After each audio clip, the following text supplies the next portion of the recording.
Good morning everyone. Start करवा आज topic. आज टॉपिक आम कथिरे अछि जीएसटी आर1 फाइलिंग। सेटा पुणी टैली रू। तो आमे माने तो समस्ते जेओसेन रेडी करिकी जेओसेन को नेकी पोर्टल रे अपलोड करिकी जीएसटी आर1 टैली रू फाइलिंग करूचे। तो आज मु आउ गोटे प्रोसेस देखेबी जोथरे आमे कोन कर परिबा बिना जेओसेन को एक्सपोर्ट करके केमते आम पोर्टल रे डायरेक्ट जीएसटी आर1 फाइलिंग कर परिबा। छोट प्रोसेसटा खाली दुईटा ही स्टेप फॉलो करिवार अछि किंतु भलो दमदार फीचरटा। तापे हमको कौन କରିବାକୁ पड़ुଛି ଫାଷ୍ଟ F11 କୁ ଯିବାକୁ ପଡୁଛି କମ୍ପାନୀ F11। F11 କୁ ଗଲା ପରେ ଯୋଉଠି ଆମର enable goods and services tax GST ଅଛି ସେ ଅପସନଟା ୟେସ୍ ଥିବ ତାପରେ କ୍ଲିକ୍ କରିକି ଏଣ୍ଟର କରିବାର ଅଛି। କଲା ପରେ ଏଠି ଆମର ଜିଏସଟି ଡିଟେଲ ଯାହା ଯାହା କମ୍ପାନୀର ଅଛି ଆମକୁ ଦେଖେଇଦବ। ଦେଖେଇଦେଲା ପରେ ଏଠି ଗୋଟେ ଅପସନ ଆସିବ ଜିଏସଟି ୟୁଜର ନେମ୍। ତ ଆପଣଙ୍କ ଜିଏସଟି ପୋର୍ଟାଲର ଯାହା ୟୁଜର ନେମ୍ ଥିବ ମୁଁ ଏଇଟା ଡେମୋରେ ଦେଖଉଛି। ତ ଯାହା ୟୁଜର ନେମ୍ ଆପଣଙ୍କର ଥିବ ସେଇଟା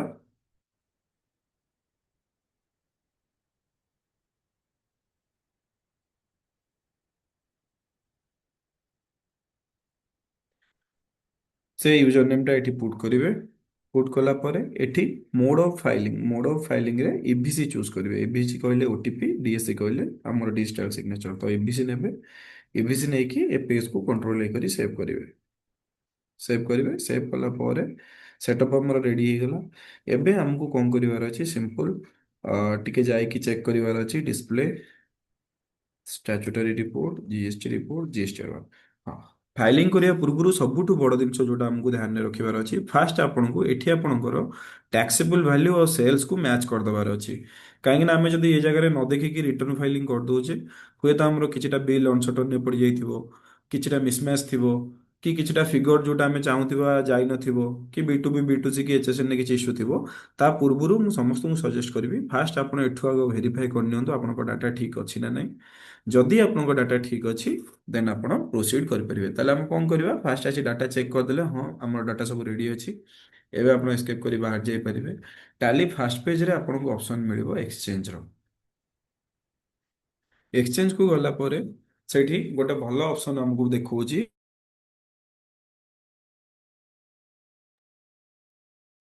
ऑप्शन देखौची all GST options.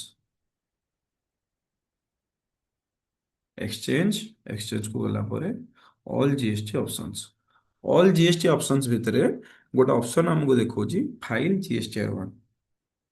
File GST R1.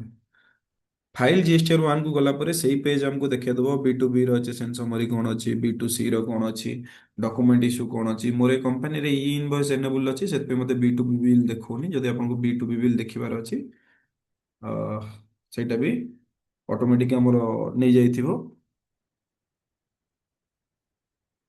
तो एडी बी2बी सेक्शन समरी भी मत देखे दोजी कार कार अछि कोन अछि। बी2सी रहिला एचएसएन समरी डॉक्यूमेंट रहिला जे कोन सी डाटा हमर रहबा कथा रहिगला। बस आमे जेहेतु सेठी जीएसटी आर1 पेज रे मैच कर देजे देन एठी हमर सही फिगर सब आसीजिवो। आसीगला पर एठी सेंड रो ऑप्शन देखेबो सेंड करिवे। सेंड कला पर कंटिन्यू फाइलिंग एठी गोटे ऑप्शन आसीबो सेंड ओटीपी। ठीक अछि।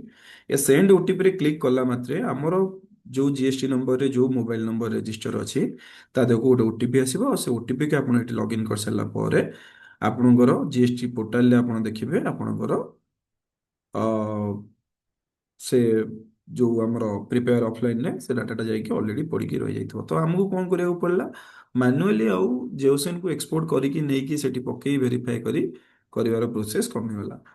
तो फीचरटा छोट किंतु दमदारिया फीचरटा अच्छी जो मैंने फाइलिंग करने को चाहूँ टैली जीएसटी पर आइडिया अच्छी से निजे निजे वेरीफाई कर दे पार्टी डाटा को से डायरेक्ट ए थ्रु भी फाइलिंग करेंगे। बास एतिकी थिला। Thank you.